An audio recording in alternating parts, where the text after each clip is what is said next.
Okay, so I showed you this pressure washer the other day. Customer said it wouldn't start, said he's had it, bought it last year, had it outside the entire year, and he has no guilt about that. He understands the problems that can occur with it being outside.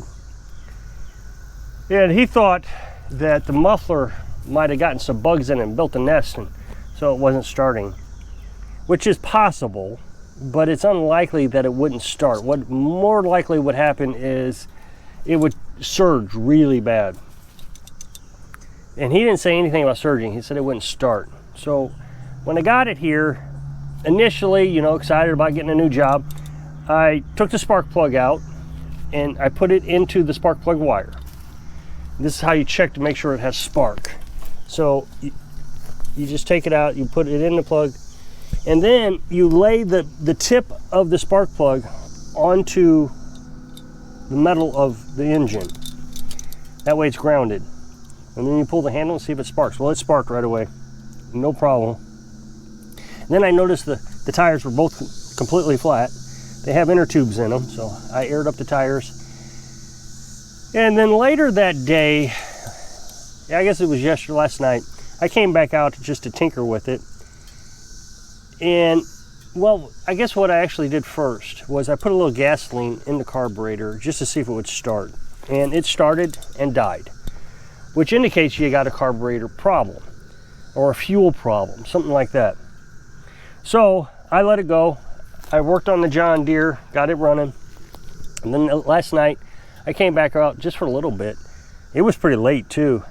And I thought, well, I'm gonna put some starter fluid in the carburetor and see if I can get it to fire up again. So I just sprayed a little bit of this in it, into the carburetor, took the air filter off, which is real easy, just take it off. And it started. Well, this time I played with the choke long enough that it stayed running. But it was surging, and it wasn't a typical surging. It was really sporadic. You know, surging usually pretty consistently, which means the float in the carburetor falls down, allows more gas to come back in, and does this. That's what the float's supposed to do. But if it gets stuck, so the bowl of the carb runs out of gasoline, and then all of a sudden that float falls down, it feeds it more gas. So it's got, every time that bowl has to fill up, it gets louder. Every time it begins to empty, it runs down. So it's just like running out of gas, like that. Well, but it was very inconsistent, so it didn't really seem like a carburetor problem. But what I did was just my favorite thing to do before I try anything is I put some seafoam in the gasoline. Seafoam is great at getting the gunk out of your carburetor. So what it is, it's bad gas. Gas stagnates over a few weeks if it just sits out there in the carburetor. And it gums up the carburetor. It just makes it sticky. And all the little ports in the carburetor get gummed up and fuel doesn't flow as correctly. So this cleans that up. So what you got to do is you put it in the gas tank, you let it run for about 15 minutes, it'll be surging the whole time, and then you shut it off. Don't shut the fuel off, don't run out of gas, just shut off the machine, and then let that seafoam sit in the carburetor for 24 hours. Don't do anything. Or overnight. What it says in the instructions online is let it sit overnight. If that doesn't work, let it sit 24 hours, which you can start it up and check. And remember, as you're checking, more seafoam is going into the carburetor because you got it in the gas tank.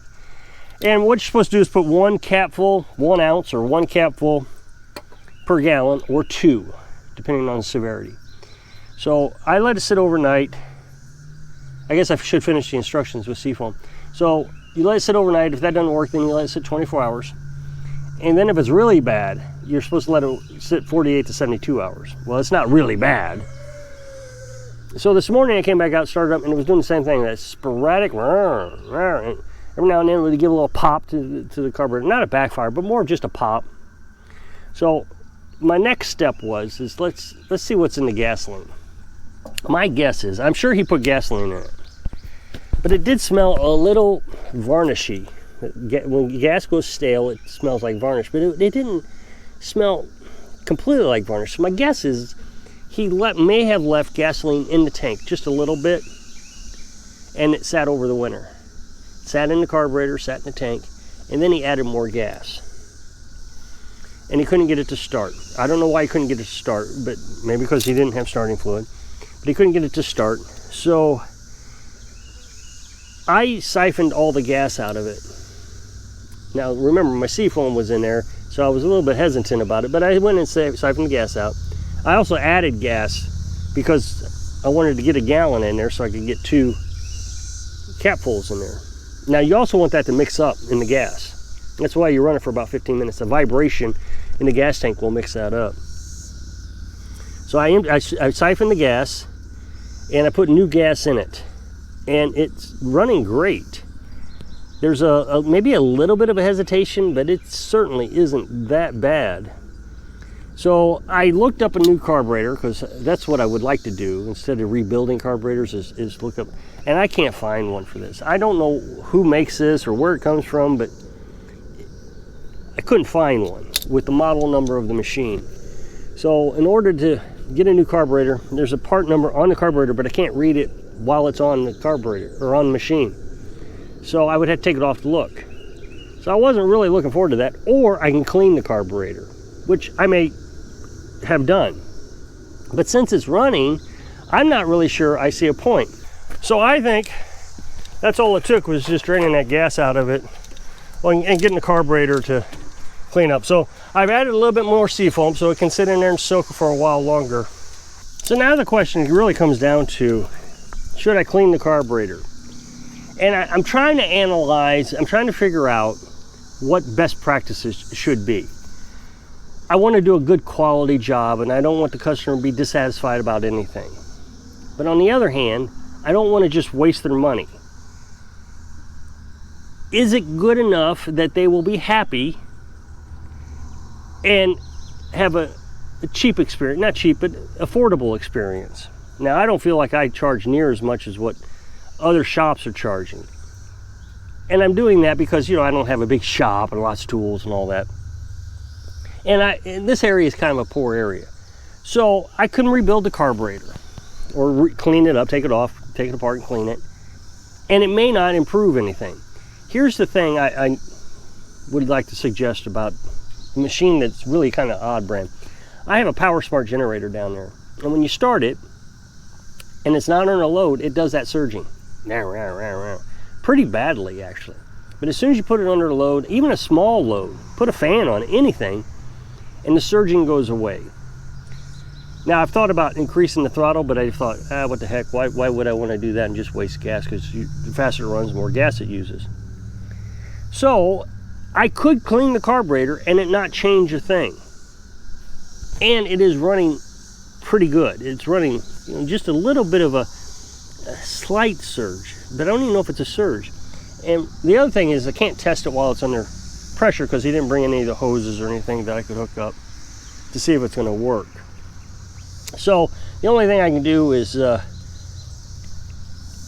just run it and see how it does. And it, to me, I would be satisfied with it. I would not be worried about this little bit of slight surging that you get when it's just in idle. So I'm trying to be cautious, yet still give a good quality product. Okay, so I hooked some water up to it, and it's pumping pretty good.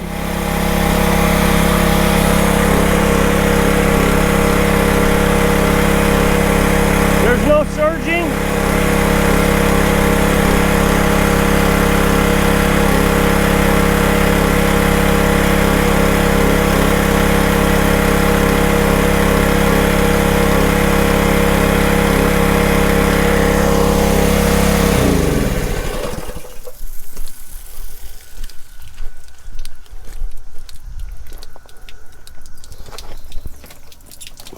Let's shut the water down here. Yeah, remember, I'm still doing everything off grid.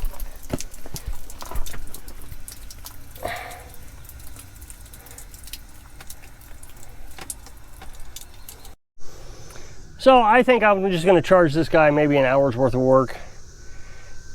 Keep it simple, keep it, And that's really neat about this is some of these jobs that are going to come in, they're just not that complicated. Easy to fix, easy to figure out. And we'll be able to make, a significant amount of money without very little work or parts.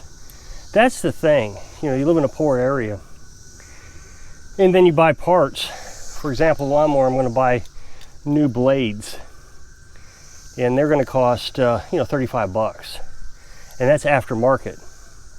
John Deere blades cost, I think, $45 or $50.